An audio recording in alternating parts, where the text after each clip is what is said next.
Hubunganku dengan Meiyan semakin hari semakin akrab. Hari-hari kami terasa indah. Wanita cantik dan seksi itu ternyata sangat liar kalau di atas ranjang. Hasratnya begitu besar dan terus butuh pemuasan. Aku pun dengan senang hati meladeninya. Apalagi ia sangat akrab dengan kedua anakku, Jihan dan Arko. Mereka sering diajak jalan-jalan dan diberi hadiah. Melihat keakraban itu aku berpikir, kiranya Meiyan bisa menjadi ibu baru bagi mereka. Anak-anak kelihatannya suka denganmu, Mei, kataku satu malam sesudah melewati satu sesu yang panas. Mereka kelihatannya mau kalau kamu menjadi ibu barunya. Bagaimana pendapatmu? Begitu kataku. Kita jalani saja seperti ini dulu, kata Meiyan menanggapi. Aku memang menantikan kata-kata ini. Aku senang kalau diberi kesempatan menjadi ibu bagi Jihan dan Arko. Namun lingkungan keluargaku masih agak sulit menerima kamu, maaf, yang bukan keturunan seperti aku. Tapi kupikir lama-lama mereka juga akan mau. Sabarlah, sayang. Lagi pula tidak banyak bedanya kan. Aku selalu siap untuk kamu kapan saja, lanjutnya. Aku paham sepenuhnya. Sejak mengenalku kami rutin bertemu untuk kebutuhan itu. Paling tidak 3 kali seminggu, kecuali kalau lagi saat kedatangan tamu. Akhir pekan selalu menjadi kesempatan terindah. Ia mengakui sendiri kalau ia pas benjet denganku. Selalu berhasil, begitu katanya. Karena itu ia selalu menantikan saat-saat pertemuan. Aku merasa bangga karena kapan saja aku dapat mengakses Meiyan yang cantik dan seksi itu. Tep yang mulus dengan lampu tamannya yang sebesar kelapa muda, serta bumper yang utuh itu menjadi kebanggaan tersendiri. Mungkin karena selalu puas denganku, ia menjanjikan hadiah kejutan untuk ulang tahunku. Aku ingin memberi hadiah khusus buatmu, katanya 4 hari sebelum ulang tahunku. Apa itu? Tanyaku.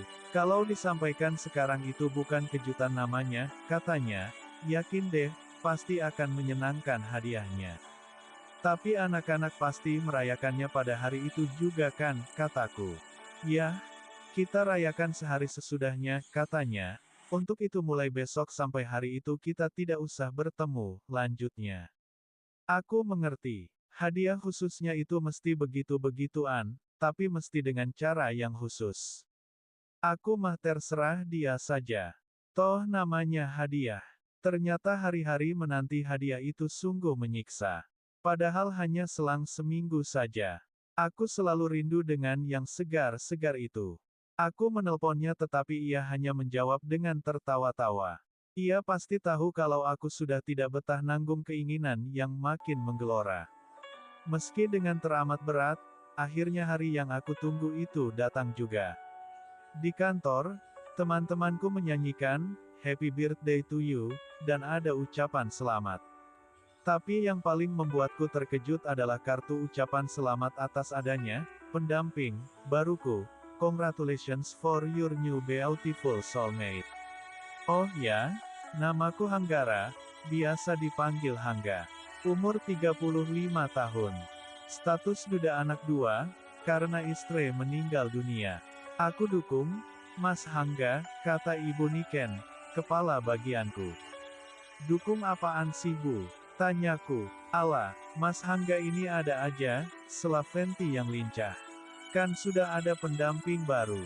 Cantik lagi. Siapa namanya? Kenalin ke kita dong, godanya. Namanya Meiyan, kataku, karena tak ada pilihan lain, tapi belum jelas nih. Jangan dulu deh ucapan selamatnya, nanti keburu bubaran repot, tambah ucapku. Siang itu di kantor aku tidak dapat berkonsentrasi dengan baik. Aku hanya mereka-reka, pesta apa yang disediakan Meiyan untuk merayakan hari ulang tahunku. Menunggu detik-detik mendebarkan rasanya sangat lama. Tapi toh akhirnya Meiyan menelpon juga. Pokok jam 7 malam nanti sudah harus ada di rumahku loh ya. Begitu pesannya. Karena aku pingin cepat ketemu, jam 7 kurang 5 menit aku sudah berada di depan rumahnya. Tapi aku gak ngangka kalau ternyata pintu pagar tidak dikunci. Ada kertas kecil di pintu minta agar pagar dikunci. Aku pun ngikuti pesannya, menguncinya dan terus ke pintu depan. Ternyata pintu itu sedikit terbuka juga. Aku masuk saja. Ruangan depan kosong. Aku terus melangkah ke dalam. Begitu aku masuk ruang tengah, Mei Yan langsung menyongsongku. Selamat ulang tahun, serunya. Aku segera mewerangkulnya dan dengan buasnya terus merangsek pingin membalas kerinduan yang mengerak, setelah seminggu tidak merasakannya. Um, um, gumamnya gelagapan menghadapi seranganku yang begitu masif. Ia sepertinya mau bicara tetapi aku tak memberinya kesempatan. Kutarik saja ke arahku, membuat ia tidak dapat bergerak. Di saat itulah ku dengar suara, "Igem," suara seorang wanita. Aku terkejut dan melefaskannya. Aku menoleh. Di atas sofa di ruang tengah, duduk seorang Wen lain. Aku kaget bukan kepalang. Wen itu senyum-senyum menatapku yang salah tingkah. Pastilah wajahku memerah padam. Makanya tahan-tahan sedikit dulu, kata Mei Yan sambil tertawa menggoda. Aku terdiam tidak tahu mau bicara apa lagi. Ada yang nonton tuh, lanjutnya. Ayo aku kenalin. Ini Lien, sepupuku. Lien, kata wanita itu malu-malu sambil menyorongkan tangannya ke aku. Hangga, sahutku sambil menjabat tangannya. Cantik kan? Kata Mei Yan. Aku memandang lekat Wen itu. Seperti Mei Yan ia pun punya keturunan yang sama. Tapi ia lebih tinggi dari Mei Yan, rambutnya yang panjang hingga menyentuh pinggul dibiarkan tergerai. Ia memakai blus kuning pucat berleher rendah dengan lengan pendek berenda, dipadu dengan kelas sebatas lutut. Mataku dengan cepat merayap ke bagian lampu taman yang juga seimbang saja dengan punya Mei Yan. Pinggangnya cukup ramping walau tidak seramping Mei Yan. Intinya, Lien tak beda jauh dengan Mei Yan. Aku sudah sering mendengar cerita tentang Mas Hangga dari Cimei. Jadinya penasaran, aku pingin kenalan juga nih, kata Lien. Terus, apa kata Mei Yan, pancingku? Lien tersenyum malu-malu, kemudian tertawa.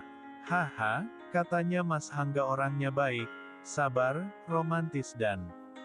Hai apa, potongku. What? Katanya tertawa sambil menutup mulutnya. Ada aja Mei ini, sahutku agak malu sambil menoleh ke Mei. Tapi dalam hati aku jelas sangat bangga toh. Kan benar? Apa yang aku ceritakan, sahut Mei. Dan yang paling penting, lanjutnya sambil merangkul bahu Lien, kami berdua adalah hadiah ulang tahunmu. Aku tertegun tak mampu berkata-kata. Mimpi apa aku semalam? Kedua Wen seksi menawan ini menjadi hadiah ulang tahunku. Keduanya berdiri di hadapanku sambil tertawa. Kupandangi keduanya lurus-lurus dengan mata berbinar. Wow, tak dapat kubayangkan seperti apa sensasinya nanti jika diapit oleh dua Wen cantik dan seksi ini. Wah, sudah gak sabar nih, goda Mei Yan tertawa pelan menimpali. Abis hadiahnya istimewa begini, sahutku. Keduanya mendekatiku. Kemudian Mei Yan ngomong, selamat ulang tahun sayang, katanya. Kemudian dilepaskannya aku. Ganti Lien yang mendekatiku. Kurasakan ada getaran dari jantung Wen seksi itu. Lien menyambut hangat apa yang aku berikan. Dan memulainya dengan responsif. Sudah, potong Mei Yan. Nanti diteruskan. Sekarang kita makan dulu. Aku mengikuti arahannya, walau hasratku mulai meningkat ingin segera dituntaskan. Kami beralih ke ruang makan menikmati hidangan yang sudah tersedia. Makam malam terasa sangat indah dalam cahaya lilin. Rasa bangga menyelimuti benakku. Bayangkan, di tengah ruangan yang romantis dengan hidangan yang enak dalam temaram cahaya lilin, aku duduk dengan diapit dua Wen cantik bermata sipit dan berambut lurus nan seksi. Aku tidak ingin terburu-buru menikmati suasana ini, walaupun sebenarnya ada rasa tidak sabar, ingin segera merasakan hidangan super dahsyat secara bergiliran. Keduanya pasti tahu dari gerak mataku, yang melompat dari satu tempat ke tempat yang lain. Namun aku tidak ingin memberi kesan aji mumpung, terutama pada Lien yang baru pertama mengenalku. Seperti Mei Yan, Lien juga sudah menjandia sekitar setahun. Mereka sama-sama ditinggal suami yang pergi dengan Wen lain.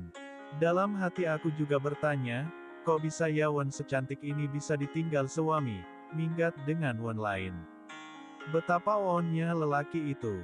Tapi itu bukan persoalanku. Yang jelas ia ada di sini malam ini untukku. Malam ini Kem Fatan terbuka untukku. Perbedaan 10 tahun sama sekali tidak ada pengaruhnya untuk urusan ranjang. Wow, betapa beruntungnya aku. Selesai makan malam, aku diminta menanti di ruang tengah. Keduanya menghilang ke lantai atas. Aku menunggu dengan jantung berdebaran. Lampu-lampu diredupkan. Dan dari lantai atas kulihat keduanya turun dengan membawa kue ulang tahun dihiasi lilin bernyala berbentuk angka 35, kemudian keduanya menyanyi, Happy Birthday to you. Pemandangan yang sungguh indah. Sambil memegang kue ulang tahun itu, keduanya ternyata hanya mengenakan busana indah berbahan dasar kulit asli. Dalam temaram lampu yang redup, keduanya yang putih, bak lampu yang menerangi kegelapan. Setelah meletakkan kue dihiasi lilin bernyala itu di depanku, keduanya menggelayut kedua lenganku sehingga ada yang menempel henyol di lenganku. Ayo, lilinnya ditiup dan kuenya dipotong, kata Lien. Aku duduk di sentara keduanya. Kutiup lilin itu dan memotong kuenya. Setelah itu baru memulai menikmati hadiah ulang tahunku, dengan leluasa tak ada larangan apapun. Wow, seru Lien yang baru pertama melihat keunikan yang ada pada diriku. Jemari Lien yang lentik dan lembut itu segera menunjukkan kebolehannya. Begitu juga Mei Yan yang tak mau kalah menunjukkan keterampilannya. Seketika ruangan menjadi riuh oleh suara yang bersahut-sahutan, sebagai ungkapan pencapaian rasa tertinggi, sebagai bentuk ikut merayakan ulang tahunku malam itu. Malam semakin larut, namun untuk kami waktu tidak lagi penting.